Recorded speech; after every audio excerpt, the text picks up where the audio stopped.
Assalamualaikum warahmatullahi wabarakatuh.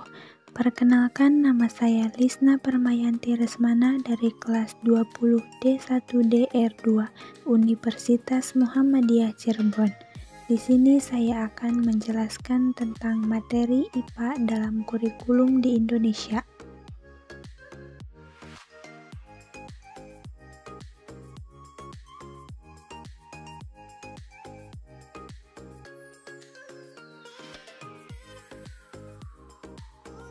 Pada pembahasan kali ini, kita akan membahas yang pertama, kurikulum yang berlaku di Indonesia mulai dari awal kemerdekaan hingga sekarang. Yang kedua, perbedaan konten materi IPA pada KTSP dengan materi IPA pada K13. Dan yang terakhir, cara penyampaian materi IPA pada KTSP dengan materi IPA pada K13.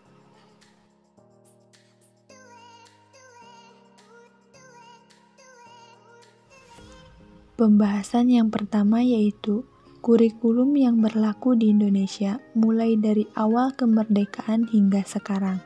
Yang pertama, kurikulum 1947 atau Rencana Pelajaran 1947. Kurikulum ini lebih menekankan pada pembentukan karakter manusia Indonesia, merdeka, berdaulat, dan sejajar dengan bangsa lain di muka bumi ini. Yang kedua, kurikulum 1952 atau Rencana Pelajaran Terurai 1952. Ciri dari kurikulum ini yaitu setiap pelajaran dihubungkan dengan kehidupan sehari-hari. Selain itu, dalam silabus mata pelajaran menunjukkan secara jelas seorang guru hanya mengajar satu mata pelajaran. Yang ketiga, kurikulum 1964 atau Rencana Pendidikan 1964.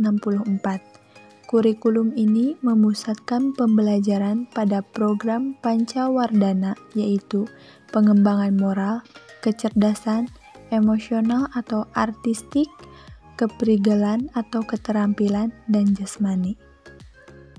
Yang keempat, kurikulum 1968.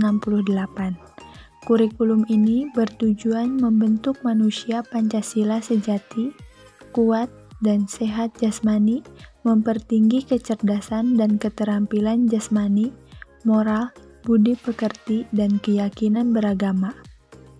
Yang kelima, kurikulum 1975. Kurikulum ini menekankan pada tujuan agar pendidikan lebih efektif dan efisien. Yang keenam, kurikulum 1984 atau kurikulum 1975 yang disempurnakan. Kurikulum ini mengusung pendekatan proses keahlian. Yang ketujuh, kurikulum 1994 dan suplemen kurikulum 1999.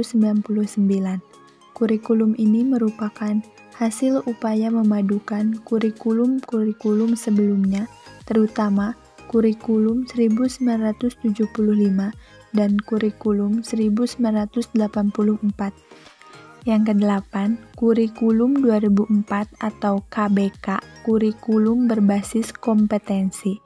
Kurikulum ini mempunyai ciri-ciri yang menekankan pada ketercapaian kompetensi siswa baik secara individual maupun klasikal, berorientasi pada hasil belajar dan keberagaman. Kegiatan belajar menggunakan pendekatan dan metode bervariasi. Sumber belajar bukan hanya guru, tetapi juga sumber belajar lainnya yang memenuhi unsur edukatif. Yang kesembilan, kurikulum 2006 atau KTSP, kurikulum tingkat satuan pendidikan. Kurikulum ini pada dasarnya sama dengan kurikulum 2004. Perbedaan yang menonjol terletak pada kewenangan dalam penyusunannya, yaitu mengacu pada jiwa dari desentralisasi sistem pendidikan. Yang ke-10, kurikulum 2013 atau K13. Kurikulum ini memiliki 3 aspek penilaian, yaitu aspek pengetahuan, aspek keterampilan, dan aspek sikap dan perilaku. Yang ke-11, Kurikulum 2015 atau Kurikulum 2013 yang disempurnakan. Kurikulum ini merupakan masih dalam tahap penyempurnaan dari Kurikulum 2013.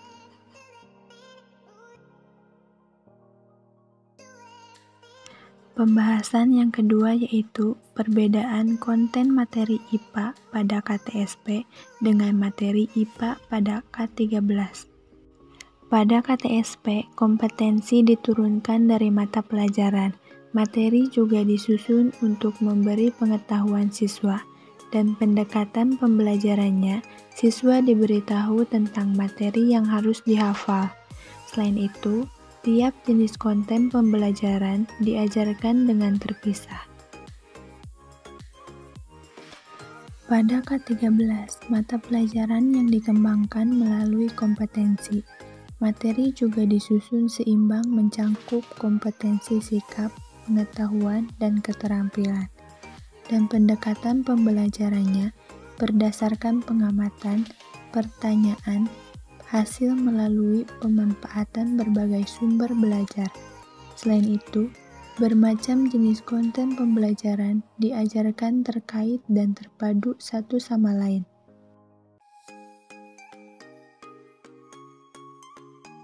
Pembahasan yang ketiga yaitu cara penyampaian materi IPA pada KTSP dengan materi IPA pada K13. Pada KTSP, standar proses terfokus pada eksplorasi, elaborasi, dan konfirmasi.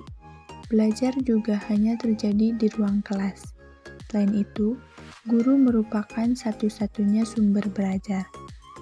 Pada K13, standar proses dilengkapi dengan mengamati, menanyakan, mengolah, menyajikan, menyimpulkan, dan menciptakan. Belajar juga tidak hanya terjadi di ruang kelas, tetapi juga di lingkungan sekolah dan masyarakat.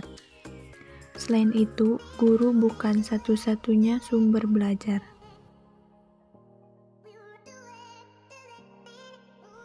Mungkin hanya itu yang dapat saya sampaikan. Terima kasih atas perhatiannya. Wabillahi taufiq wal hidayah. Wassalamualaikum warahmatullahi wabarakatuh.